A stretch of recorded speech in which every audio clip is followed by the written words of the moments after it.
मुलका उद्धवपटवादन मुलकाच किचनमध्ये आपणा सर्वांचं स्वागत आहे. मी आज आपल्या किचनमध्ये तुम्हाला एक कढीचा प्रकार करून दाखवणार आहे. ताकापासून कढी. यापूर्वी सुद्धा मी तुम्हाला साधी कढी दाखवलेली आहे, नंतर पितृ पंधरवड्यात करतात ती कढी दाखवलेली आहे, आणि आज मी तुम्हाला असा थोडासा त्याच्यात मसाला वाटून अशी मी तुम्हाला कढी करून दाखवणार आहे. त्याच्यासाठी तुम्हाला घेतलेलं साहित्य दाखवते. प्रथम हे मी ताक घेतलंय, ताक दही दोन्ही आहे. त्यानंतर आता वाटप म्हणजे मी काय काय करणार आहे बघा. थोडं खोबरं घेतलंय, 2 कढीपत्त्याची पानं वाटपात टाकणारे, 2 फोडणीत टाकणारे. नंतर ही लसूण, ओली मिरची, आलं, कोथिंबीर, थोडंसं जिरं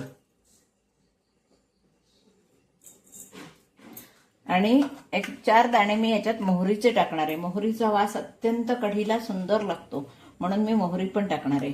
आणि हे बेसन आणि मीठ एवढं आपलं साहित्य. फोडणीसाठी तेल तूप काही वापरलं तरी चालतं. आज मी तेल वापरणार आहे. एवढं आपलं साहित्य. आता याच्यात मी 2 दाणे मोहरीचे घेते.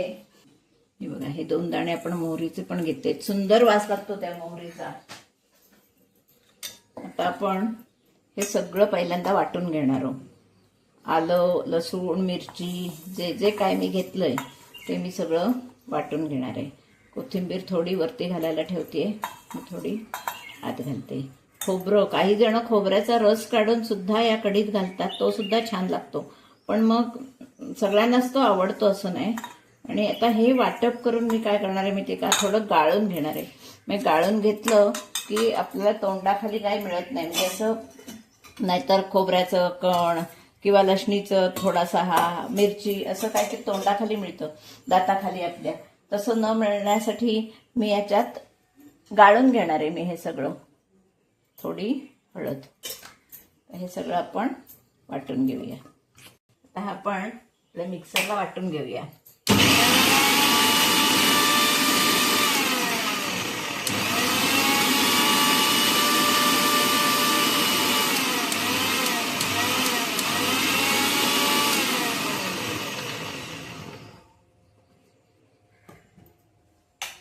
छानपैकी हे झालेलं आहे, वाटप झालंय. आता हे वाटप मी या ताकातच घेणार आहे गाळून. त्यासाठी थोडं पाणी घालणार आहे. वेगळ्या चवीची कढी होणार आहे आपली. तर हे गाळून घेते.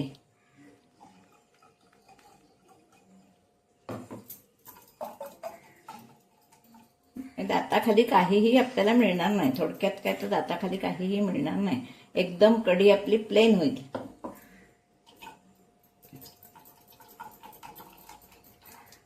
ताकातच आपण हे 2 चमचे बेसन लावणार आहोत. हे आपण चांगलं घुसळून घेणार आहोत. गाठी मोडून घेणार आहे. मीठ घालून घेते, किंचित साखर चवी पुरेशी. सगळं आता आपलं घालून झालेलं आहे कढीत. कमी वाटलं तर थोडं दही ठेवलंय, ते पण घालणार आहे. एकत्र घुसळून घेतलं की सगळं छान होईल.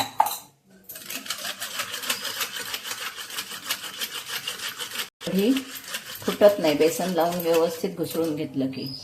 त्यात आपण पातेली आपली तापली आहे, पण त्यावर तेल घालणार आहोत. तुपाची फोडणी घातली तरी पण चालते, पण तुपाची फोडणी लगेच कढी खायची असली तर छान लागते. जरा उशिरा खायची असली तर वर त्याची थंडीच्या दिवसातून वर असं घट्ट होतं, म्हणून मी आज तेलाची फोडणी घालणार आहे.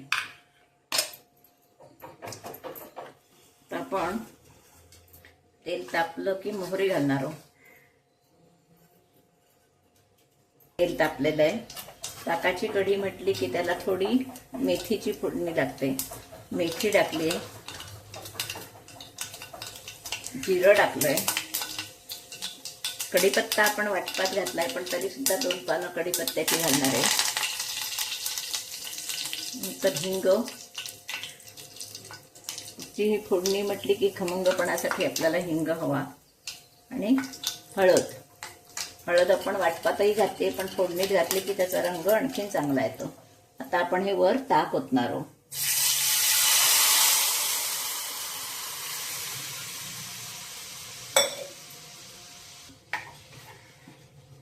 किती सुंदर दिसतंय बघा. आता ह्याच्यात सगळं घालून झालेलं आहे. आता फक्त आपण अशी ढवळत राहून उकळवून घ्यायची आहे की कढी आपली झाली. आता हे मिक्सरचं भांड आहे ते मी धुवून घालणार आहे. त्याच्यात थोडं पाणी मी मिक्सरचं भांड धुवून घेतलंय, ते घातलंय.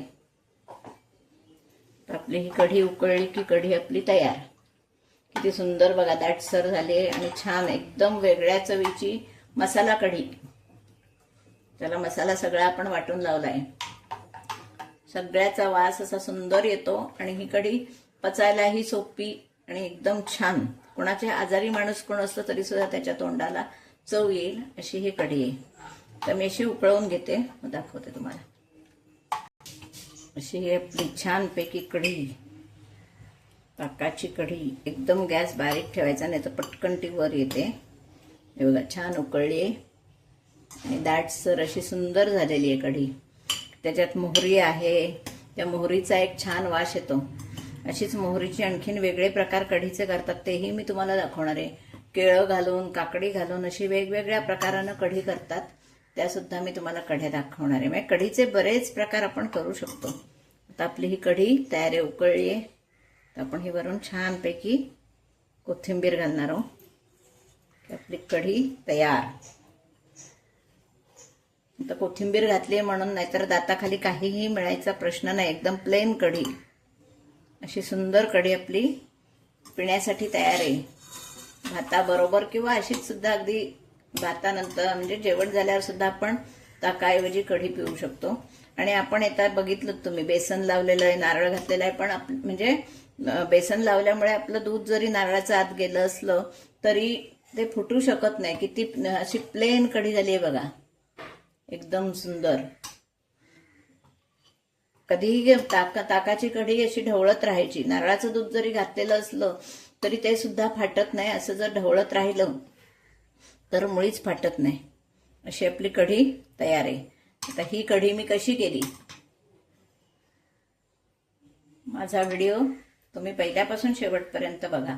आणि माझा व्हिडिओ जर तुम्हाला आवडला तर लाईक करा, शेअर करा, सबस्क्राईब करा, बेल आयकॉन बटन दाबायला विसरू नका. धन्यवाद. अशी आपली ताकाची मसाला कढी खाण्यासाठी तयार आहे. तर ही मी कढी कशी केली, काय काय साहित्य घेतलं, वाटप काय काय केलं, आणि म्हणजे कढी न फुटण्यासाठी काय काय करावं लागतं हे तुम्हाला मी सगळं सांगितलंच आहे. किंवा बेसन लावलं आणि कढी ढवळत राहिली, किंवा नारळाचं दूध जरी घातलेलं असलं तरी फोडणी टाकल्यापासून असं ढवळत राहिलं की अजिबात कढी फाटत नाही. छान कढी होत असते तयार. तर नक्की ही कढी करून बघा.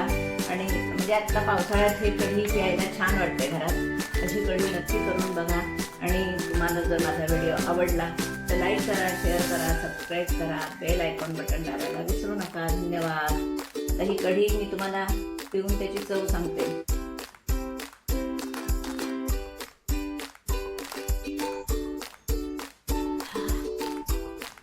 एकदम मस्त, खूप सुंदर चवीची झाली आहे. कारण त्याच्यात आपण मोहरी घातली आहे, जिरं घातलंय, आलं लसूण आहे, त्याच्यामुळे एकदम सुंदर चवीची अशी कढी झालेली आहे. नक्की करून बघा.